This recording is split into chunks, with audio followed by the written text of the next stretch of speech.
முதல்வர் விஜய்க்கு காத்திருக்கும் சவால்கள்.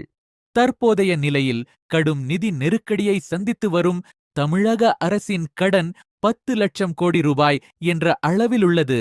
இது திமுக மற்றும் அதிமுக ஆட்சிக் காலங்களில் வாங்கிய கடன் என்றாலும் இனி இந்த சுமையை புதிதாக பொறுப்பேற்கும் த.வே.க அரசுதான் தாங்கியாக வேண்டும்.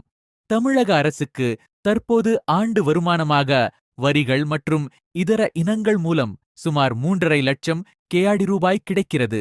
ஆனால் அரசு ஊழியர்களுக்கு ஊதியம், பிற துறைகள், திட்டங்களுக்கு நிதி ஒதுக்கீடு, வாங்கிய கடனுக்கான வட்டி, மக்கள் நலத்திட்டங்களுக்கு நிதி ஒதுக்கீடு என்று கணக்கிட்டு பார்த்தால் ஆண்டுக்கு 4,50,000 கோடி முதல் 5 லட்சம் கோடி ரூபாய் வரை செலவு ஏற்படுகிறது.